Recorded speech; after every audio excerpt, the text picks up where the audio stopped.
Tanisha from Mommy and Me, back with another video. I know it's been a minute. I'm so sorry. Life was lifing again.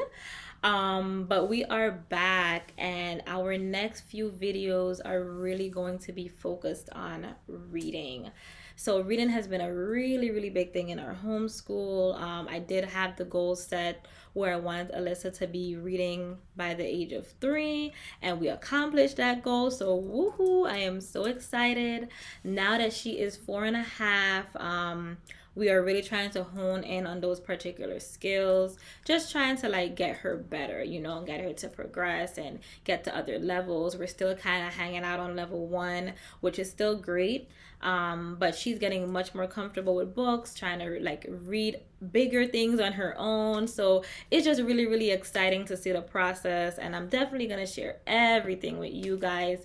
So the next few videos, as I said, is going to just be about a lot about reading, how we got to where we're at, what I started to do from a younger age for her, the materials we used, what worked for us, what didn't work for us, things of that nature. So I really hope you guys stay tuned. As for today, what I'm gonna start this whole, I guess you can kind of say, series off with is the first set of things we used for her, and that was high contrast books and flashcards. So I'm very big on reading, love reading, still love reading. Like, I'm just a reading freak. I feel like it's very fundamental, and I feel like it's also fun. Once I found out I was pregnant, the reading began. Like, I was reading to this girl every night. Any book I could put my hand on. If I wasn't reading, I was singing, I was talking to her. Some way, somehow, we were like, I was exchanging words with her, even though she wasn't speaking back, because I do believe that, babies can hear you once that those organs start to develop. And I mean, I remember when she started to get older, I would read to her and she would kick me in certain places and stuff. So I know she was hearing me.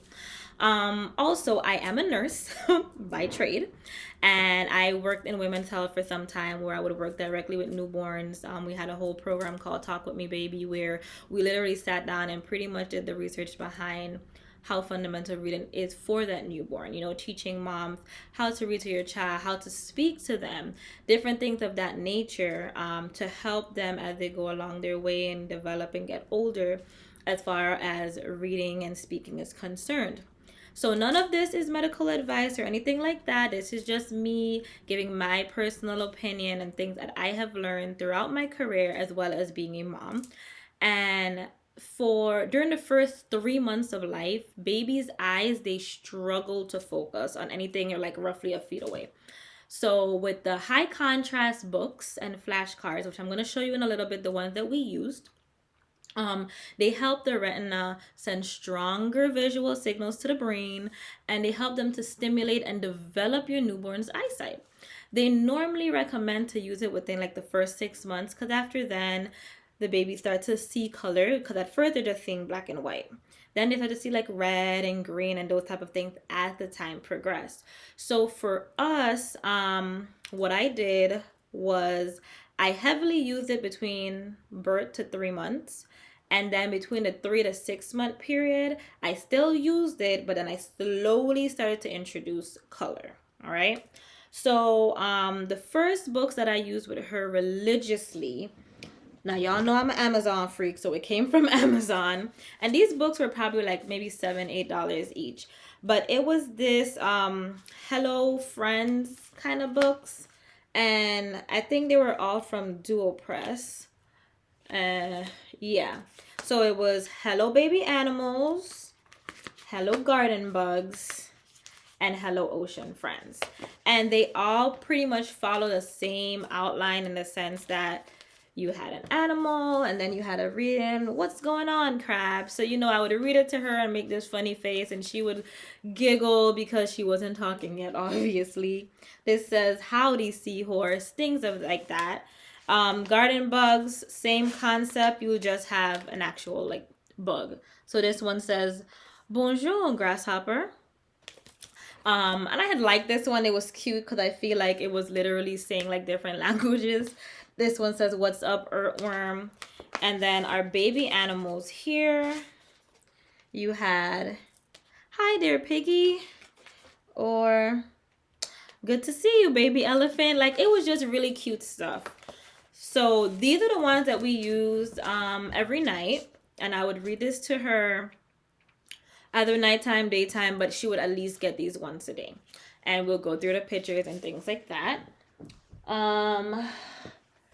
So I also did the spots and dots. And this is just literally different spots.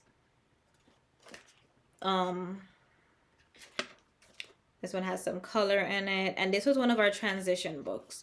So when I started to do the transition with color between the 3 to 6 months, this is the books I started to use. And I started off with this one. And then Look was one of our main ones we used as well. And this was just a straight black and white.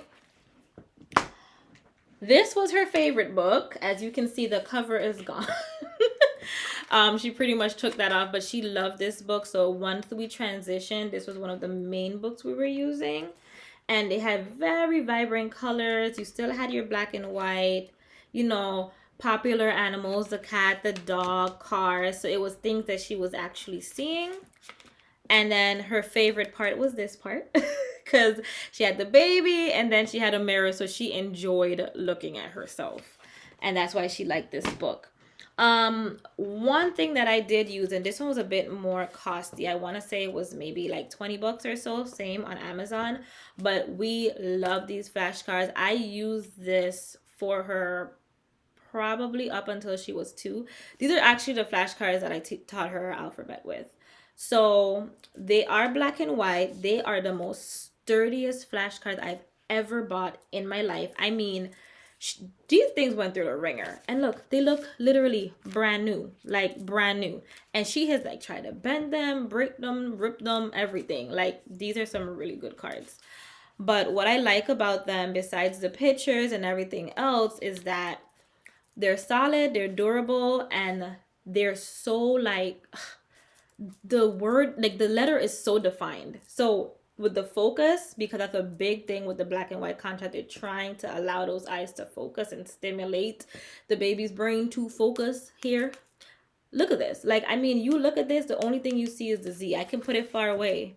All you see is the Z, you know? And so with this, when I was teaching her alphabet, she was able to learn it so much quicker because this is all she had to focus on. And that's why I know like a lot of educators kind of recommend when you're going through and teaching your kids something, whether it's words, it's numbers, it's letters, whatever, try to minimize the distraction. So the colors and the pictures and all of that, yes, they're cute.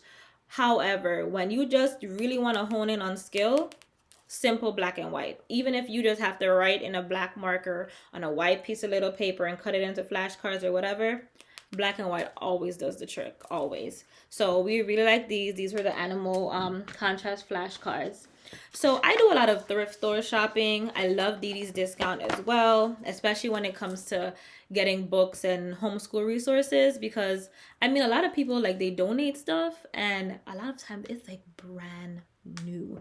So I always go through there, go to those local stores and stuff to see if I can find anything. So this here, art cards for baby. We also use this. I got this from the thrift store, so it was probably like 50 cents or something. Same thing, very durable cards. And these was just literally like animals. So they had one side white, one side black. So this was a good addition to our high contrast flashcards. And that's really all the material that I used for her in those beginning phases. I think there was this one book, it was like a nursery rhyme book that was also black and white. It was like English and Spanish. I wonder if I still have it. I probably do still have it somewhere, but she has so much books. I can't keep up right now. But yes, that was pretty much what I wanted to introduce you guys to first. As I said, it's going to be a lot of things about reading for the next couple videos. So please, please, please stay tuned, especially for the next one. And I'm going to try to like pretty much go in order of how we progressed and transitioned to now her being 4.5 years old as far as our reading goes. So until next time, see you guys later.